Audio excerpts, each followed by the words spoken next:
All right, man. Welcome to Pro 777 Radio. This is episode 511. It's just me and Jason today, and we're going to jump on transhumanism.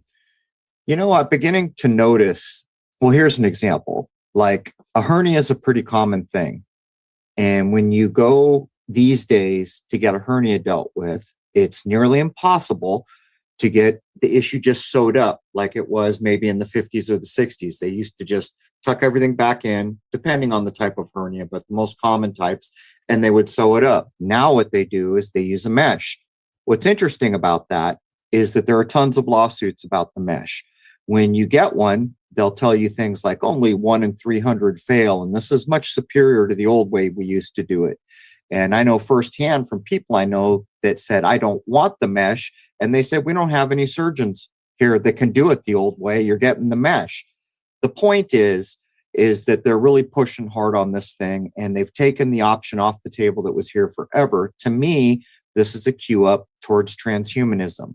You see these ads on TV where, say, your blood sugar, there's now an attachment that you can put on your body. These are all the slow march, from my point of view, towards the idea of transhumanism. And one last idea. In the age of so-called information, which this is actually not, I count this as the age of deception, but we do have a lot of information available to us. One of the curious side effects to culture is back in the day when you met someone who you considered intelligent, they knew a lot of things. What's kind of happening now is everybody looks everything up and they don't know anything off the top of their head. And this, too, is going to relate to transhumanism if it goes the course. And it ends up going in the direction that's been intended since, I don't know, at least the 30s. Anyhow, welcome, Jason. And a nice and warm good morning. I mean, are you seeing all the ads on TV for medical devices that can attach to the body? I really do think the mesh is a very good example because there are so many lawsuits, and yet they're still doing it. It all seems to me like it's getting people used to foreign objects. And as a matter of fact, I could even throw on all these kind of, I think they're titanium, these things they put in for bone replacement or joint replacement, all headed this direction. Well, those sorts of things are definitely going on. But thankfully, I don't get subjected to live mainstream TV very often. No, I don't either. It's very rare. And actually, the statement I just made was referencing back when I had to go into the VA years ago for a hernia, which was ironic because after I had done the consultation was the first time I ever saw the ads coming fast and furious with the same actors, by the way. And back then, I don't know, years and years ago, it would be the same company, the same actor, just regurgitating what lawsuits, what class action lawsuits they had going, which also seems a little funny, but I'm not going to get into it. But you and I covered the roots of this. As far as I know, the earliest we trace the idea of transhumanism back is to the Macy's group. And I think that's what, the 30s? That's the 30s, yep. So just to catch everyone up, when you go to Macy's department store, that is in fact the Macy's we're talking about. They have the big star as their logo. If anyone's interested, you could go back to the older episodes where we outline it very well. As a matter of fact, I think in some of the episodes, I may touch on some of the Daniel Estelin research that was done around it. He didn't do a lot, but there's some. Anyhow, you want to jump in here? So to review, transhumanism is the belief or theory that the human race can evolve beyond its current physical and mental limitations, especially with the use of science and technology.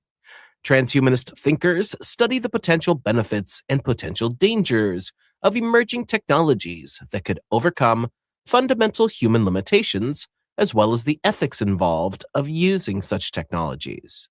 Some transhumanists believe that human beings may eventually be able to transform themselves into beings with abilities that are so greatly expanded from the current condition as to merit themselves a new label, that of post-human beings. Yeah, you see labels like humanity point two and all these things they bandy about.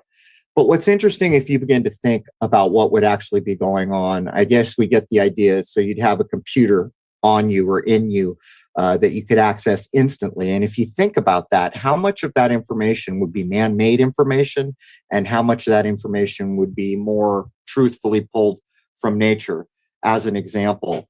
But as we consider which direction this is going, even the movies and everything are trying to skew our mindset and our subconsciouses to accept the idea that somehow code can be alive. And what was the movie you and I were talking about? The little robot that pulls on your heartstrings and everyone wants, they want you to have sympathy for it. Was it Short Circuit? Was that it? Short Circuit with Johnny Five. So that's quite a ways to go. And you can see what they're doing. They're taking a machine. It's a freaking toaster. And they're working to get you to have an emotional investment in it. And this is also found in the name of what will be attached to transhumanism, probably, and that is artificial intelligence. And I would argue that at no time could it ever be considered conscious or alive, because it will never meet the very basic steps that were laid out in alchemy and other places, where anything that nature has made, mostly everything, can be broken down into the idea of body, soul, and spirit. And while we're at it, science often refuses to appreciate, recognize, and usually overlooks the idea of spirit and soul. Just to be clear, they pretty much focus on hypermaterialism, which is the body, and alchemy that's sometimes represented as salt, which is where we get phrases like, you are the salt of the earth. But anyhow, let's keep going. Posthumanism, meaning after humanism or beyond humanism, is an idea in continental philosophy and critical theory responding to the presence of anthropocentrism, meaning a human-centered or anthropocentric point of view in 21st century thought. It encompasses a wide variety of branches. In the era we're in, we've seen some real big changes. Among them is spirituality ideas. Currently, you can tune in to almost any big Hollywood production, music production, see the idea of devils and Satan and what used to be considered the dark side front and center, not hidden in the basement anymore, clearly being thrust out at everyone. And I would ask a simple question. If this does come to pass and we become transhuman, or some of us do, what does that do to the spiritual path of a living man or a living woman? Because in essence, this is complete hypermaterialism. These are machines. These are constructions. These are basically really fancy toasters, if you want to be blunt about it, that are being combined with natural systems. So I think it bears mentioning that part of this feels to me like the intent is to snub off spiritual paths. And as so many of us are aware, it is claimed, and it has been shown in almost every culture, that the highest reaches of a human being's spiritual path is almost unbelievable in the accounts that we get. So what would transhumanism do to the spiritual path of a worldwide society? Well, I got to tell you, I've got one of the nicest toasters you could buy, and I don't ever get the idea to strike up a philosophical conversation with it. No, exactly. And yet, when we watch the movie like Closed Circuit or whatever it is, Short Circuit, it's absolutely one of the main goals is to get you to become, emotionally invested in the representation of basically a machine. And it goes on and on. The android thing. I mean, you can even consider that. If we're going to have robot helpers, why do they need to look like people? Why don't we just make them look like robots? Why don't we make them in whatever is the most efficient use? Like in Star Wars is a good example, right? This droid looks this way because he does this kind of job, and this shape and form seems to be the best we can do for a field robot or things like that. But we totally see the push to figure out how can we get these things to walk on two legs. And you can see where it goes. You can see the intent of the push forward of this integration that they want us to accept and approach. According to transhumanists, a transhuman is a transitional human, one who aims at becoming posthuman and will take appropriate steps, such as technological enhancement, toward that end. Whereas a posthuman, the ideal for and goal of transhumanists, is a being so radically different in physical, cognitive, and emotional capacities from normal or current humans as to be no longer unambiguously human. Transhumanist rhetoric on the posthuman typically goes much further than this. It has been suggested by current day transhumanists that the intelligence gap between posthumans and humans will be less comparable to the intelligence gap between a human genius and a human of average intelligence than it will be to that between a human and a beetle or worm. You know, the irony of this should be lost on no one. It's like all things, like let's take a car. The best cars in the world are not available to everybody. The best technology in the world is not available to everybody. The rich, the richest of the rich, get access to things. So you can only imagine where this goes. If they make some huge leap that gives some astounding ability to a man or a woman, do you suppose that will be on the table for everyone everywhere? I think we all know the answer to that question. And again, there's been movies made on this where the idea would be that now we're going to live longer, right? So what's going to happen then? Corporations going to be owning you for a new heart or a new organ, or you can just kind of see where this goes. And I would estimate, Jason, that the gender agenda, I will call it, that we see going on now actually feeds into what we're talking about. After all, it was about a week ago. I'm not even kidding, saw an argument between two people, one claiming that a man can menstruate, the other claiming that that's not possible. I kid you not. These are the arguments that are actually going on in the world now. It's beyond the pale where we've been pushed societally. Well, that's because they're making statements such as, I identify as, therefore that's the reality. Well, biology has something else to say about that, but that's beside the point. And another point about all of this stuff is something I've been saying for several years now, and that's if they can convince people that you're no longer a man or a woman, but you're an it of some kind, well, then it's not so hard to get you into this way of thinking, this transhumanist way of thinking, because you no longer want to be a normal human to begin with. Well, that's the point. Exactly. You're thinking what I'm thinking. This is a cue up for the complete discombobulation of the truths that nature show us are correct. Nature shows us that if you want to repopulate any given species, for most species in the world, not all, you're going to require a man and a woman. And in the argument that I was just citing, that was unbelievable to watch, that this was a serious conversation, or meant to be a serious conversation. It finally came down to, look, nature shows us there is an XX and an XY, and there's the basis for everything. But this kind of thinking and this discombobulation of how we consider things as basic as gender is really messing with the building blocks, isn't it?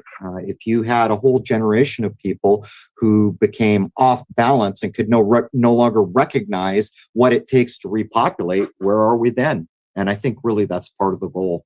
Another core feature of transhumanism, one which is advocated by almost all transhumanists, is a claimed continuity with Enlightenment, rationalism, and humanism. Transhumanism imports humanist values such as rationality, personal autonomy, and so on, claiming that the primary difference between transhumanism and traditional humanism is that the former is not limited to the traditional means employed by the latter to improve the human condition. Quote, humanism tends to rely exclusively on educational and cultural refinement to improve human nature, whereas transhumanists want to apply technology to overcome limits imposed by our biological and genetic heritage. And that was stated by Moore in 2013. And here we have it again, the hyper-materialist scientific skew refused to recognize that one of the things that improves the human condition is spiritual paths. This has been represented in meditation. They use the idea of enlightenment here. But I mean, really, are you really going to try to claim that somehow integrating a machine is going to be cogent with the idea of enlightenment? Because everything we know about that idea from the history that we have access to and the cultures that have written about it is that a human being has to do a lot of work using the truths that are provided in nature to gradually ascend a spiritual path. But I think the main point here is nowhere in this idea is the spiritual side of things even mentioned. And I think that's a big tell. I think that the whole idea of transhumanism sets aside any idea of spirituality because I think it sets aside the idea of God or a creator or even the truths of nature. I think what it does is it pushes that we know so much and can do so much. We can become gods of a type by our own hands by simply creating clever devices. That's what it appears to me. So, after doing some searching, it appears that the following 5 points are currently the most prominent ideas about transhumanism technologies. The first one is cryogenic suspension, which is freezing your body or your brain. The second one is mind uploading, being conscious on a machine or in the cloud. The third one is superintelligence, the rise of artificial intelligence. The fourth one is robots and cyborgs, not dependent on our biological bodies. And the fifth one is the hive mind, brains connected in a swarm. You know, when you read these things, it feels like some sci-fi writer is in the room, but you and I have had this conversation endlessly, Jason. How is it that the clever science fiction writers, and by the way, we're getting ready to do an episode on some of the ideas we're about to express here. How is it that these things that appear in our world first show up in sci-fi writing? They're invented by a writer. That's what this all feels like. And it makes you wonder, it's the cart horse thing, right? Which came first? So did the person who wrote these things have an inside view that most of us don't? Or is it the other way around? Are they introducing an idea that then somehow gets legs along the way and becomes a reality after time? For my part, if we're talking about writers like Jason and I have covered, people like H.G. Wells and others in that time frame, I think you're looking at people who have had a glimpse at the game plan. But we've talked about this a lot of times, Jason. This all feels like it's just made up stuff when you start reading these bullet points. It does, but I mean, this is the 21st century. There are things going on that didn't go on 50 years ago. That's a fact. And last night, you and I had the conversation about like Chat GPT-4, which is supposedly fourth level, what they're calling artificial intelligence, what I'll just call an algorithm. But you can bet your bottom dollar that whatever is open to the public is less than kindergarten level to what they have and what they can use. And that is almost always the case. And you know it's true. But what we talked about last night was, say Chat GPT was exactly 2 years ago that they released it out on an open internet for people to openly use.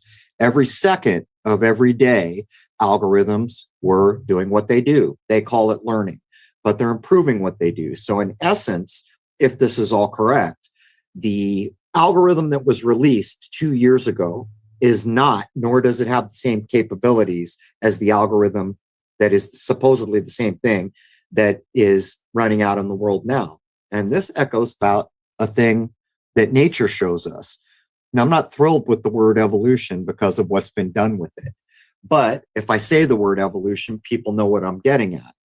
If we look at a human being or a bunny rabbit or a tree, is it true that over time it adapts and updates and becomes better to exist in the environment it is? If that is true, if there is an evolution of that kind that could be proven and demonstrated, this is another thing transhumanism is sidestepping, because what transhumanism wants to do is basically jump in, integrate with a physical body, and then somehow create a situation where that consciousness or that physical body can go on ad infinitum. So you can see it would be at odds with the idea that nature advances over time. Cryogenic suspension is the freezing of the body and or brain after death. This is called cryonics, cryogenic suspension, or cryogenic preservation. These are people who allow themselves to be frozen after their clinical death. You can choose for the whole body or just the head. If technology has developed to the point that their disease or whatever it is that killed them can be cured, the people who have undergone this treatment want to be thawed out. Worldwide, there are now around 400 to 500 people in a cryogenic state. The first formulation of the idea was in Robert Ettinger's book, The Prospects of Immortality from 1962. There are several companies in existence today that deal with cryogenic suspension.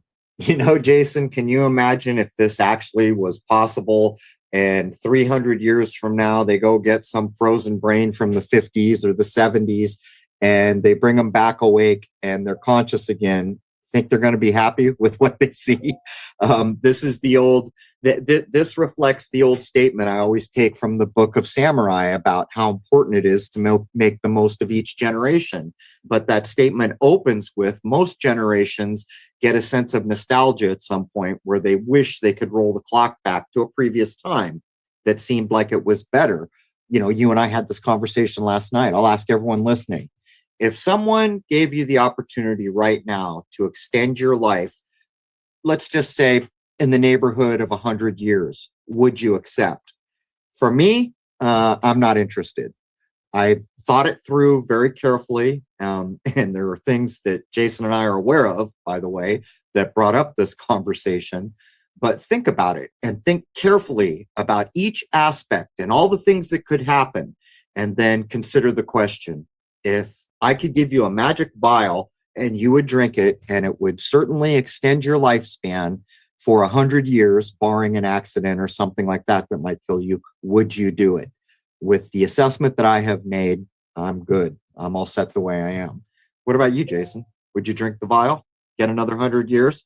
My honest answer would be it would be extremely conditional. Certain things would have to be in place for me to want to do so. Well, that's the problem. So here you are. The conditions are as they are. I've got the bottle in my hand. I'm handing it to you. Do you drink it? The conditions are as they are right now. Well, if I was being slowed down massively from the age I am now, that's not so bad. But if I would be aging into, as we crudely might say, the diaper years, and then just didn't die, that sounds like a living hell. Exactly. And there are so many, when I thought it through, and you and I have a reason to be thinking about this in the first place. But when I thought it through, there's a movie. I don't watch new movies almost at all because I just can't take them. They feel so soulless, all the CG and the lack of storylines. But we watched a movie about a genie called, what was it? 1,000 Years of Longing, I think was the name of it. My wife had seen it and she wanted to watch it, or she was aware of it. So I sat down and I watched it with her. What was interesting is the main character, the female lead, was aware when she met the genie that almost every tale of meeting and getting those 3 wishes ended badly. Not that it's either here nor there, but let's keep moving. I don't want to go down that road. Mind uploading. Expanding human cognitive abilities is the goal of many transhumanists. The comparison with a computer of some sort is often made. A widely shared opinion seems to be that intelligence is primarily a tool for solving problems and as something that must be productive and profitable. This brings it closer to the measurable processing power of a computer than it is a typical human characteristic. Mind uploading is a theory where it is possible to scan the content of a person's brain and upload it into a computer. The computer can then perform a simulation of all brain activities in exactly the same way that a human brain might do. Other terms that are used are whole brain emulation, WBE, brain upload, and mind transfer. This has not, as of the current year of 2023, been achieved in any way. As far as we know. Let's think about it. Let's think about this whole transhumanism thing in the way that I'm about to illustrate here.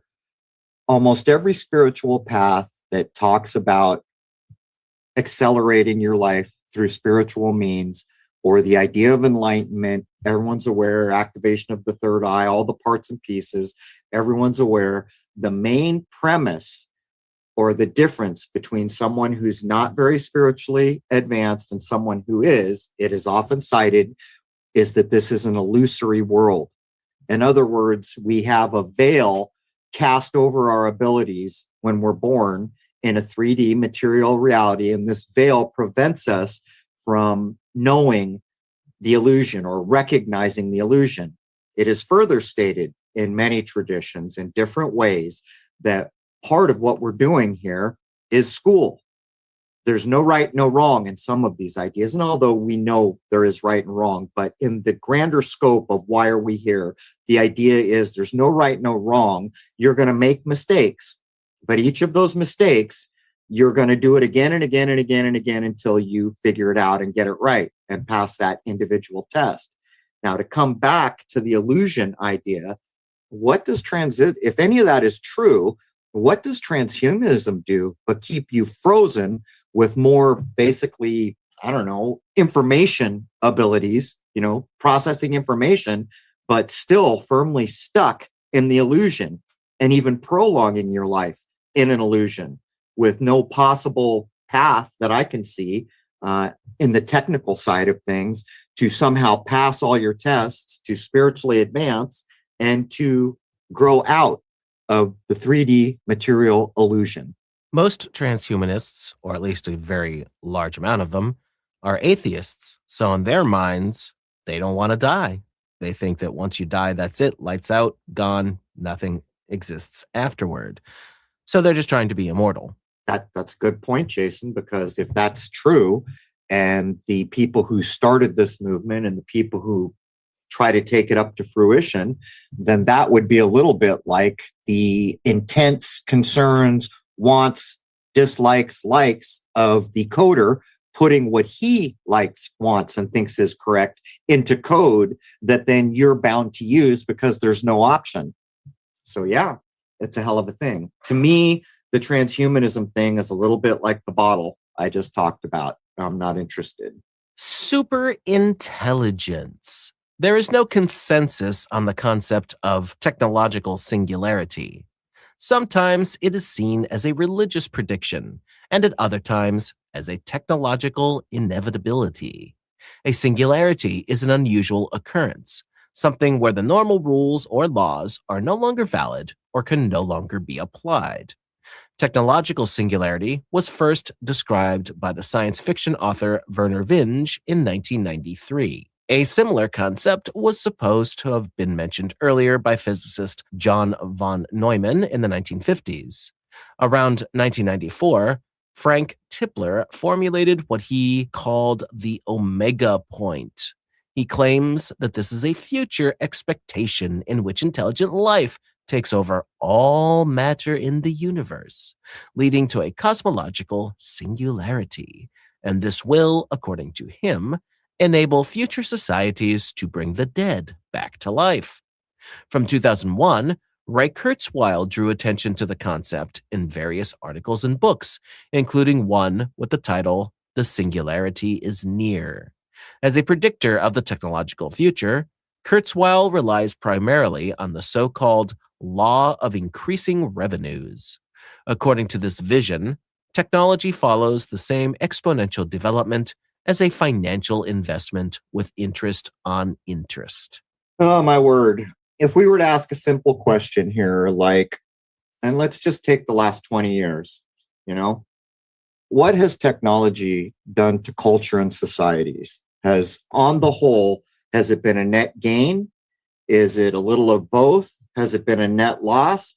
And I think people rightly could argue that it's a little of both. But in terms of interaction and how human beings look at each other and interact with each other, it's been a huge loss. And this is just since the onset of the cell phone, where it really begins to be noticeable when you go out into the world or into a restaurant and everybody is just stuck in a phone. Well, what if that phone was somehow part of you, however that looks? I'm just saying, Jason, we can see so much of what the early years of technology have done to the world. And to top it off, what's the biggest thing in the world right now? There's a world takeover going on. There's a supposed new world order.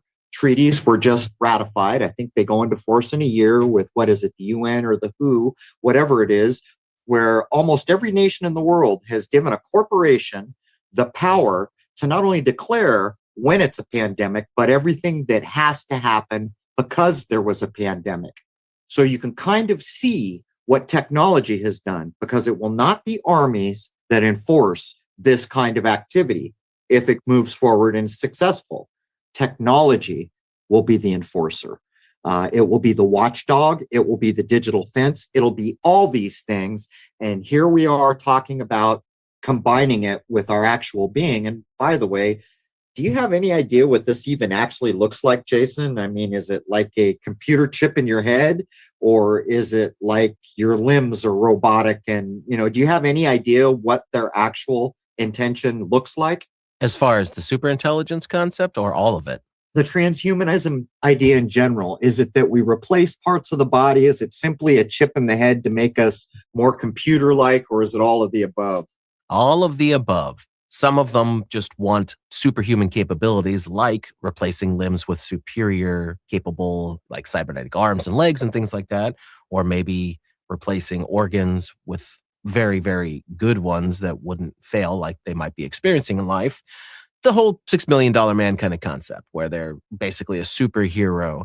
But then there's the ones who really want to get super esoteric about this sort of thing and joining up with machines to be some sort of super intelligent hybrid being. I just don't think that's going to work because they're taking the spirituality aspect out of it. I don't think if you join a machine in any way, shape, or form that it's you. It could be a copy of you. If there's a way for machines to scan brains and turn it into ones and zeros, well, that's all fine and dandy because it is electrical impulses going on inside of you. So yeah, maybe they could figure that out. But is it you? Is it really the essence of what makes you a human being? I personally don't think so, but they have different ideas. They have hyper-materialistic ideas that don't recognize soul and spirit in the typical breakdowns that were shown in the period, at least in the period that we call medieval. But I'll say this simple thing. It's a hell of a thing to be on the hook or in debt to a credit card company. What do you suppose it's like to be in debt to the corporation that owns your heart? Well, the other aspect of this is that these things are going to be ridiculously expensive no matter what kind of economy we're in. And whether that's some sort of life debt or just a very high financial cost in something along the lines of what we have with money today, it's not going to be for everybody. So think about that. It's going to be the haves and the have-nots once again. Yeah, I don't know how we talk about any of the things we talk about without recognizing what we can see going on in the world. There has been an active campaign since at least the 1970s to reduce populations. That is coming to fruition. There is an open assault to slave out the world, to have corporations be in charge of whole nations who have now signed treaties with them. There is a level of control that people walk around and act like it's not there. I mean, we put money in a bank now, and the moment we do it, that money is no longer ours. How do we seriously look at any of these things we're talking about as anything more than slavery at a level that is unimaginable? And what's worse, slavery without the possibility of a spiritual path. I mean, as far as I know, if you're a slave and you're not in the worst dire condition, you can probably still have a spiritual path. That's probably a terrible analogy, but I think people know what I'm going for here. How do you look at any of this and not just recognize it for the nightmare of the echoes of what we see around us now? Robots and cyborgs. The name robot is derived from the Czech word robota, which means forced labor. The link with the Czech Republic can be explained. On January 25th, 1921, the premiere of the play R.U.R. from Karl Čapek. Robots play the leading role in this play, after which the term spread to other languages. The robots in the play were dressed as people, according to the direction. Their faces are expressionless, and they have staring eyes. The writer did not yet have the association with electrical circuits and metal.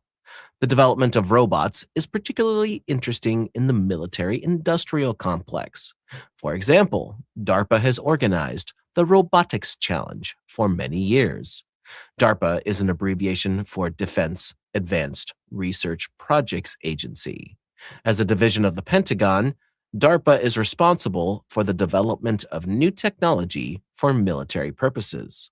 The organization was founded by President Dwight Eisenhower in 1958 in response to the launch of the Soviet Union's Sputnik rocket. The term cyborg was first used in 1960 in a scientific article by Klein and Klein. Their play was about space travel and the inability of the current human body to live in space. For that reason, according to them, it was necessary to equip the body with exogenous components. But what does that look like? Ray Kurzweil writes in The Singularity is near that around 2030, we will first replace our digestive and gland system and then our blood vessel system and heart. In the following 2 decades, the skeleton, the skin, the brain, and the rest of our body will be next for an upgrade. He suspects that although we will hold on to the aesthetics and emotional value of the biological human body, we will develop freedom of design that will allow us to change our appearance as we wish, both in physical and in virtual reality. How does Kurzweil know anything? You're going to give us the year and then tell us the decades that follow specifically what the upgrades would be? I would just ask. Sounds to me like someone's got a blueprint. But I think we ought to say an extra hearty thank you to Dwight Eisenhower in 1958 for founding DARPA on spurious, bogus reasons. They launched a Sputnik rocket. Really, Dwight? Because if I'm correct, I'm saying materiality doesn't go to space. I'm saying that we are behind and in a sealed system, a bit like an alchemist's hermetic flask. That's what I'm saying, Dwight. If I'm wrong, then I'm the silly man. But if I'm right, everything you did here is based on a lie. And if everything you did here is based on a lie, then there's an agenda. And if there's an agenda, then how does it relate with what we see going on now, where basically there is a group of someone's somewhere going for control of everything everywhere and tracking every purchase made in the world. But isn't it interesting, Jason, that the word robot actually means forced labor? You know, words have meaning. But think about the foundational ideas in the way that I just tried to break this down. So DARPA's formed because we have these enemies, the Soviet Union, and they put a rocket in space. Did they? Because if they did not, if I am correct, and they did not, then there is an agenda going on here, and everyone is being lied to service that agenda. And when we roll it up to where we are now and we look around, it's really not that hard to see the direction that old Dwight was pushing us. And that's all contingent on whether I'm right or not. If I'm wrong, then I'm the silly man and something else is going on here. But I would stake quite a bit that I'm not wrong. Hive-mind. This term is an analogy to the world of insects. According to this concept, we connect human and digital brains together to create a collective brain or consciousness. Just as a bee cannot do much in itself, humans become stronger by combining directly with our brain capacities. Big figures in transhumanism, such as Elon Musk and Zoltan Istvan, are of the opinion that human intelligence, or intelligences, will eventually beat superintelligence in the form of computers and robots. The only way we can arm ourselves here as humans is by creating a network of human brains and with artificial intelligence systems. Given the competitive limitations of our biological systems, we have no choice but to merge with robots. To quote Zoltan Istvan, to be better than robots means we have to beat them. Given the competitive limitations of our biological systems, we have no choice but to merge with robots. In some ways, we as a species may be interconnected via technology, certainly more so than we have ever been before in known human history, but this is in no way a total hive mind of all of humanity acting as a collective unit under a singular controller. Thank goodness. Well, I beg to differ, Mr. Zoltan Istvan. I do have a choice. And by the way, you're saying that to beat them, you have to be better. You have to be better than them to beat them. Well, you made them. They're your creation, first off. So this thing that you have to compete with is a thing that was man-made in the first place. But I'll point out another aspect of very old spiritual texts.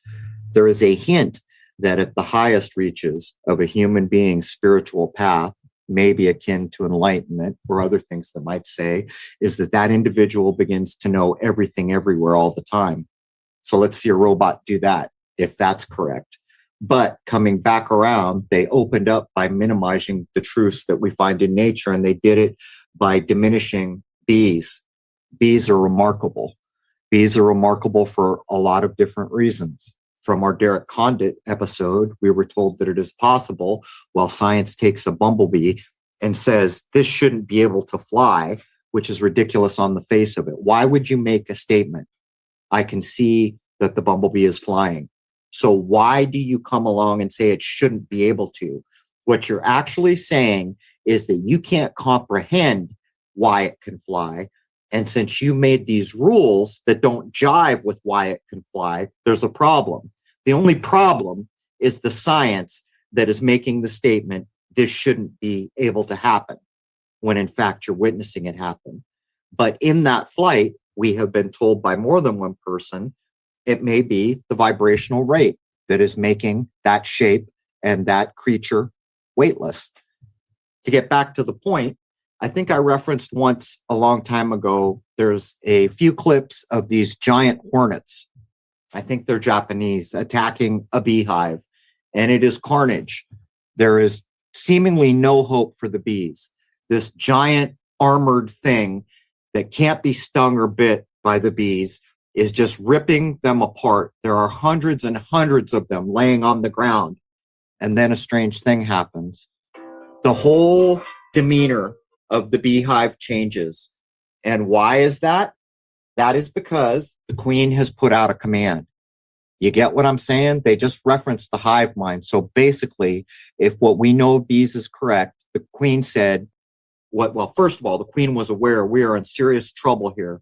And she put out a command, and instantaneously across the hive, all the bees turn into a ball and cover the giant hornet and begin to beat their wings. Why are they doing it? They're doing it because bees can get a couple degrees hotter than a hornet can. So they raise the body temperature of the hornet till it's fried, till it dies. First of all, how do the bees know? Secondarily, how was that command instantaneously put out? These are things above the human experience. There are people that can tell you that bees are connected fourth dimensionally. This is the same idea of when you go out into a garden and you will hear the alchemists of old allude to it. They'll never state it. They'll never flip their hand onto the table. They will allude to that when you are smelling a flower, that the source of that beauty that cannot be described is a dimension higher than us, or a dimension or two higher than us. If any of these things that I have been talking about are correct, how does that jive with the 3D materialism of what we're talking about? And they so blithely come in and begin to degrade nature by downing bees and blithely using hive mind as, I'm just saying, it's completely ignoring the truths that are in nature, and it's a pale shadow, I guess, is my long-winded response, Jason. In June of 2019, the Neuralink company organized a press conference where the new version of their chip was presented.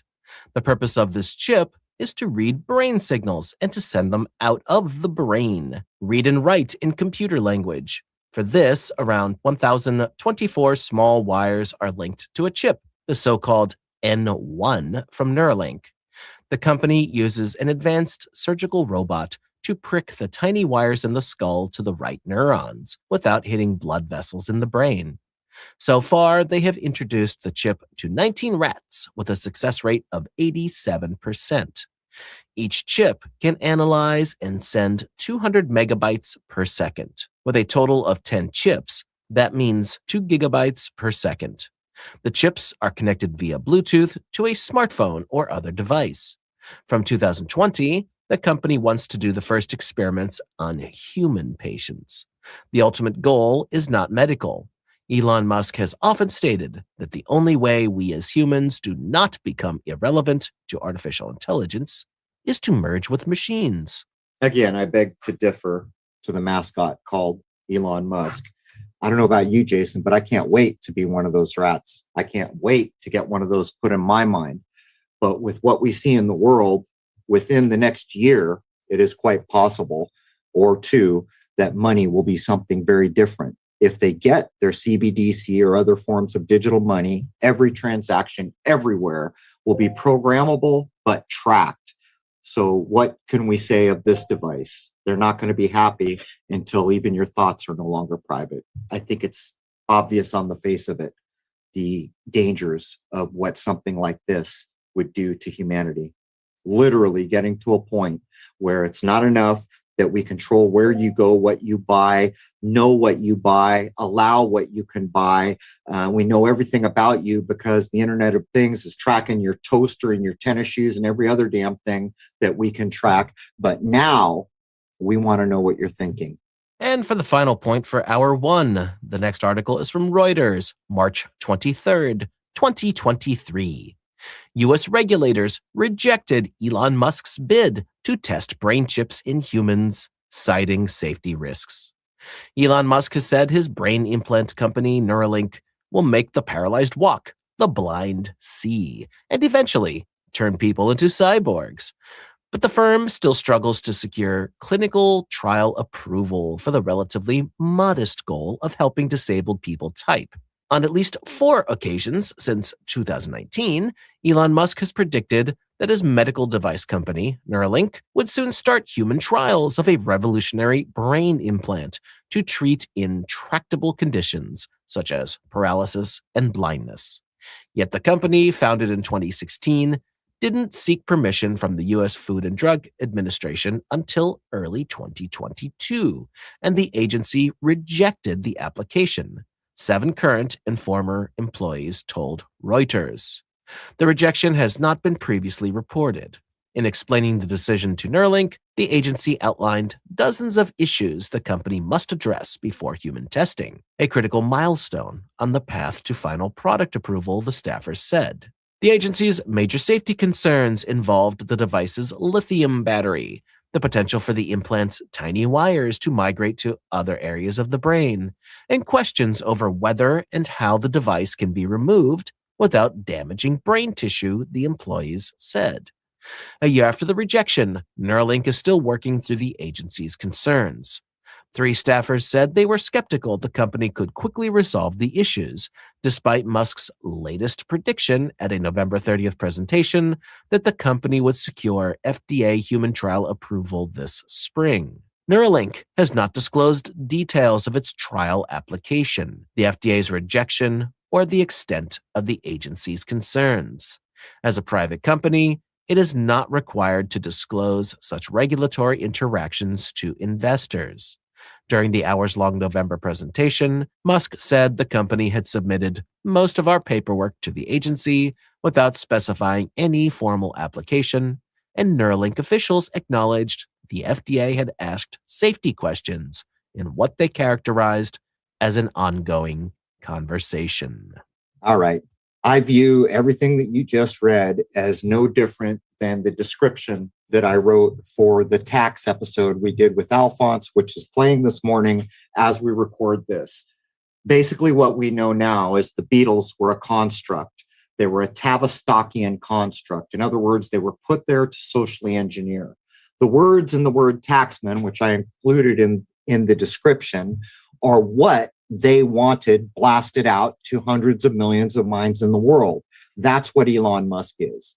In my view, Elon Musk is a freaking mouthpiece mascot that goes out and says the things for the controlling mechanisms of our world. After all, let me ask a simple question here, Mr. Musk.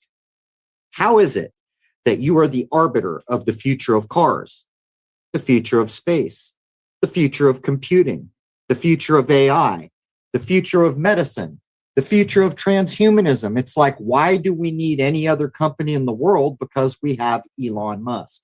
And to me, everything that was just laid down is the slow creep to inserting into our minds and our imagination what they want us to know and think about as they slowly creep towards whatever goal they actually have.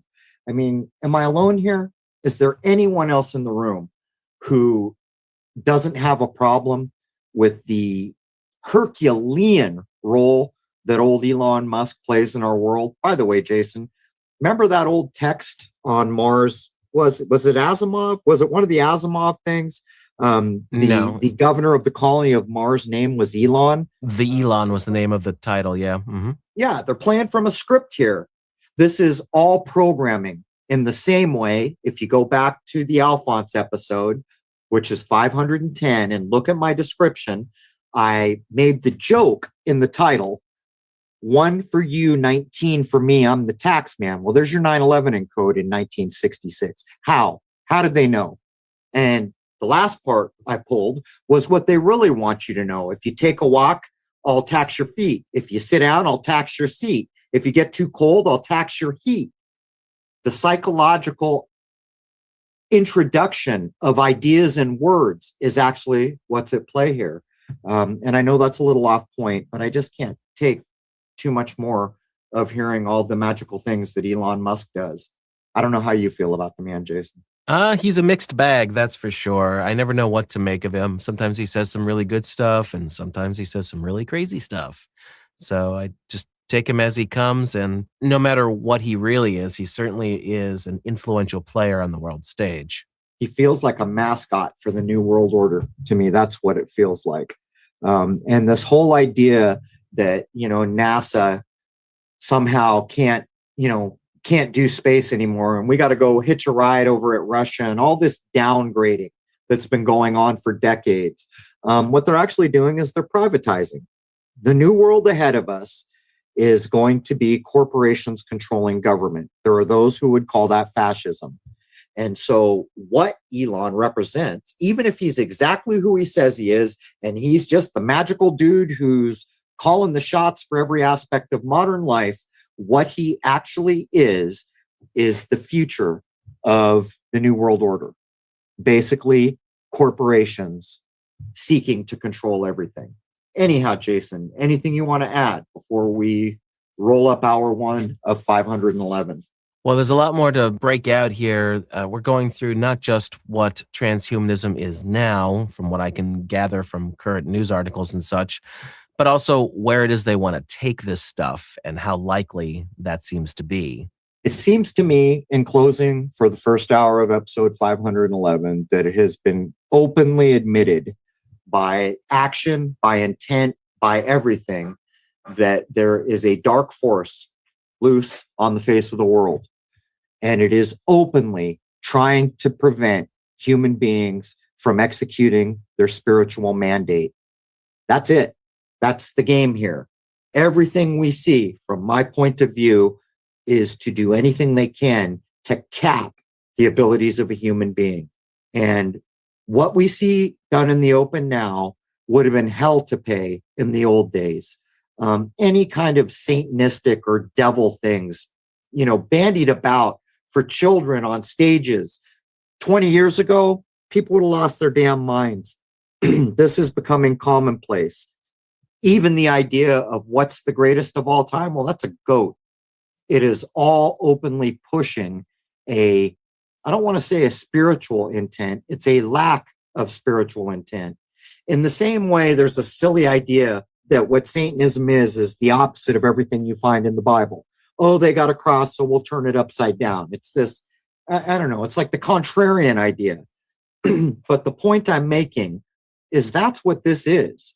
All of this hyper-materialism and tech, from my point of view, is to prevent the spiritual inheritance that we have all been granted by dint of having been born in this creation. With that, that's hour one of episode 511. The first hour is free to everybody at crow777radio.com. That is CRROW777radio.com.